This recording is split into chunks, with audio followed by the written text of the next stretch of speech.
So today we're going to talk about everyone's favorite body-altering substance that 85% of Americans drink every morning. Let's talk caffeine. So, this is Cultured Science. I'm Mr. E, your host. Oh, and when I say caffeine, of course I mean tea. None of that black bilge water coffee thing here. After all, this is Cultured Science. Caffeine is one of the most widely consumed body-altering substances in the entire world. It's found in many places. There's tea from China, coffee from Ethiopia, cola found in West Africa, which you might better know from the cola in Coca-Cola, although they don't use that anymore, mate in South America, cacao, which is better known as chocolate, from Central America, cassina, the black drink of the Native Americans from the American Southeast, and these are only the plants that we humans have made drinks out of. So, as we've seen for our drink list, caffeine is spread throughout the entire world. And because it's so widespread, you might be wondering if it has an important role for plants, and you will be right. It's so important that although caffeine is the same molecule, its production has evolved separately several times throughout the world. It's very important. It's a pesticide. Oh, no, really, it's actually a pesticide. At high doses, caffeine is poisonous to insects. In fact, it is so poisonous that many insects have developed specific taste receptors to avoid caffeine. And caffeine is poisonous to humans too. So, effects might include addiction, vomiting, seizures, heart palpitations, dangerous changes to blood chemistry, hallucinations, kidney damage, death, just little things. Scientists measure poison in terms of what we call the LD50 of a chemical. Basically, if we give this chemical in this amount, it will kill 50% of our trial population. Now, obviously, no one signs up for an experiment looking to get killed, so we have to do approximates based off of animal research, but still you get the idea.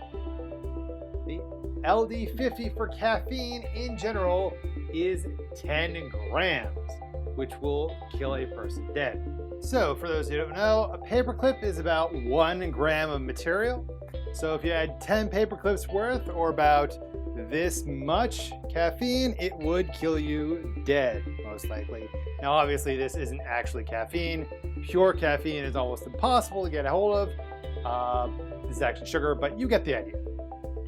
Now, this means that caffeine is in the category we call to be acutely toxic.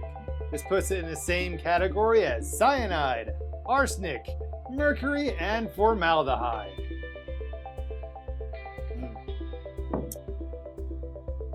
So does this mean we should panic and burn our coffee and throw all our tea in the harbor? No. As the great physician Paracelsus said, all things are poison and nothing is without poison, only the dose makes a thing a poison. Basically, the key is how much of a thing you consume.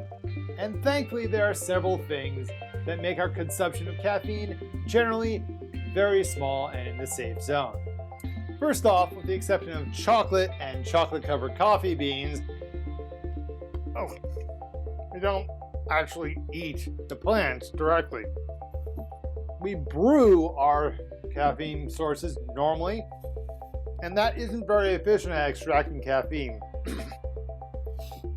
For example, a serving of coffee beans used to brew 6 ounces of coffee contains 0.23 grams of caffeine, but a brewed cup of coffee only contains 11 milligrams of caffeine, or 0.011 grams of caffeine.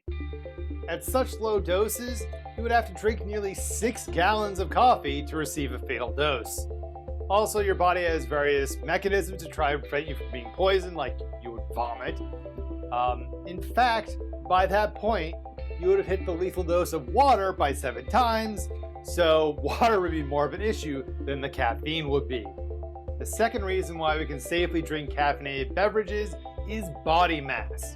With any poison, the dose is per amount of body mass. We're simply larger than insects, so we can handle far more caffeine than they can. This is also why many of those who do suffer from caffeine overdose are very young children. As mentioned previously, there are only a few caffeine overdoses, and almost all of them come from tablets or powders and not from drinking caffeinated beverages.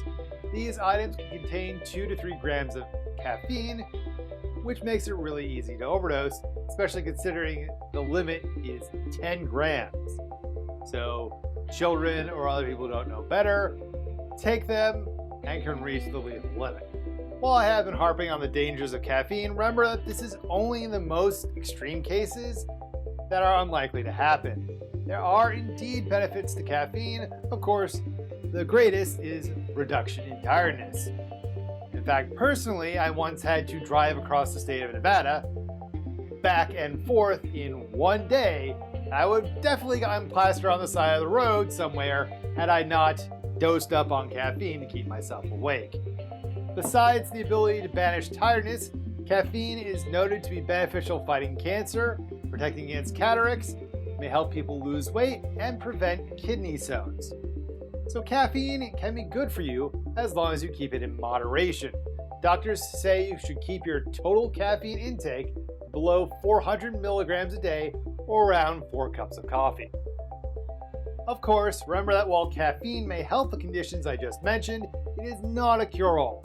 And the most important takeaway is not to listen to a random person on the internet, but to consult your doctor if you have any questions about your caffeine intake and how it can interact with your body. Hashtag not real medical advice. So be sure to drink up as long as it's in moderation. Thank you for watching. Please remember to share and subscribe this video if you liked it.